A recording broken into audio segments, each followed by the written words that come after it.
নমস্কার বন্ধুরা, আজ আমরা এমন এক জ্বলন্ত পরিস্থিতি নিয়ে আলোচনা করব যা গোটা বিশ্বের ঘুম কেড়ে নিয়েছে। মধ্যপ্রাচ্যের আকাশে ঘনিয়েছে ঘোর কালো মেঘ।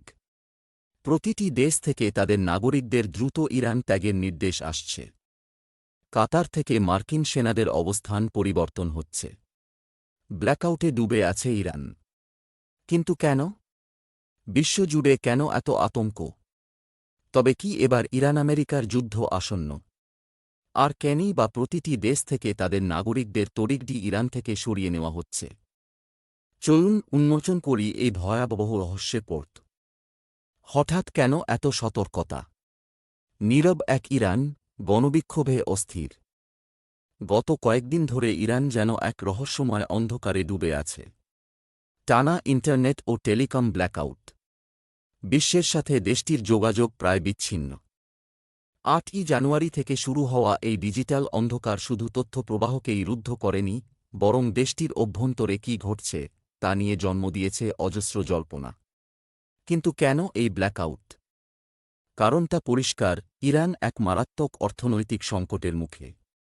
নিত্য প্রয়োজনীয় জিনিসের দাম আকাশছোঁয়া, মুদ্রাস্ফীতি চরমে, আর বিদ্যুৎ-জলের মতো মৌলিক পরিষেবাও প্রায় ভেঙে পড়েছে। আর এর ফল? সারা দেশ জুড়ে ব্যাপক সরকার বিরোধী বিক্ষোভ। হাজার হাজার মানুষ রাস্তায় নেমে এসেছেন, তাদের ক্ষোভ এখন বাঁধ ভাঙা।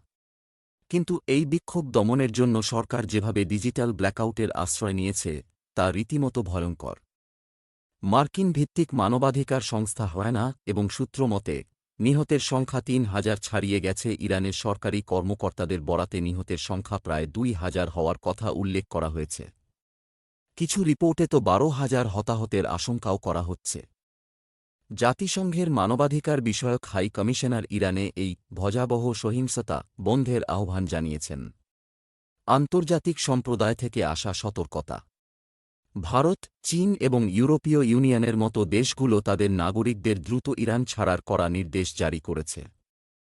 ১৪ ও ১৫ই জানুয়ারির খবর অনুযায়ী ভারত সরকার তার নাগরিকদের যে কোনো উপায়ে ইরান ছাড়তে বলেছে। চীন তাদের নাগরিকদের ফিরিয়ে নিতে বিশেষ বিমান পাঠিয়েছে। ইউরোপীয় ইউনিয়নভুক্ত দেশগুলো তাদের এয়ারলাইন্সগুলোকে ইরানি আকাশপথ এড়িয়ে চলতে নির্দেশ দিয়েছে। এমন নির্দেশ সাধারণত তখনই আসে যখন কোনো বড় ধরনের সামরিক সংঘাতের আশঙ্কা তৈরি হয়।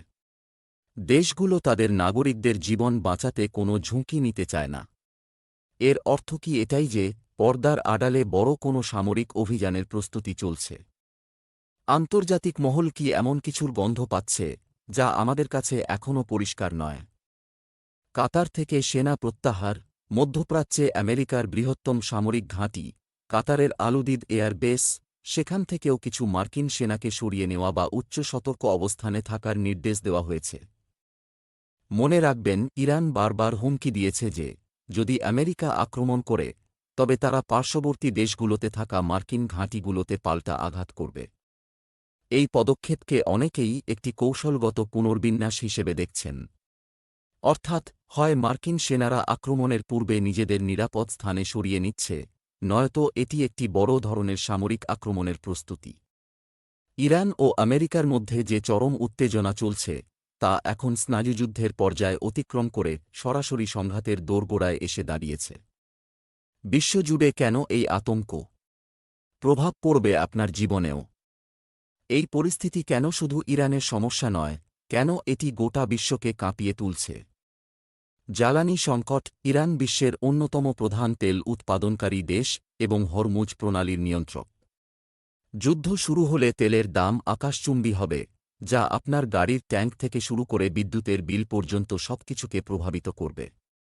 অর্থনৈতিক মন্দা। তেলের দাম বাড়লে বিশ্বজুড়ে মুদ্রাস্ফীতি বাড়বে, শেয়ার বাজার ধস নামতে পারে এবং অর্থনৈতিক মন্দার আশঙ্কা তৈরি হবে। ভূরাজনৈতিক অস্থিরতা। এই যুদ্ধ কেবল ইরান আমেরিকার মধ্যে সীমাবদ্ধ থাকবে না। মধ্যপ্রাচ্যে ইসরায়েল, সৌদি আরবসহ অন্যান্য দেশের জড়িত হওয়ার সম্ভাবনা রয়েছে, যা আঞ্চলিক যুদ্ধকে বিশ্বযুদ্ধে পরিণত করতে পারে। পারমাণবিক ঝুঁকি। ইরানের পারমাণবিক কর্মসূচি নিয়ে আন্তর্জাতিক মহলে দীর্ঘদিন ধরেই উদ্বেগ রয়েছে। সংঘাত বাড়লে এই বিষয়টি আরও জটিল হয়ে উঠতে পারে। ব্ল্যাকআউটে ডুবে থাকা এক ইরান, গণবিক্ষোভের আগুন, বিদেশি নাগরিকদের গণপ্রস্থান এবং মার্কিন সেনাদের কৌশলগত পুনর্বিন্যাস, এই সবগুলোই একটি ভয়ঙ্কর পরিস্থিতির ইঙ্গিত দিচ্ছে। বিশ্বজুড়ে যে আতঙ্ক ছড়িয়ে পড়েছে তা অমূলক নয়। প্রশ্ন একটাই, তবে কি এবার ইরান আর আমেরিকার যুদ্ধ আসন্ন?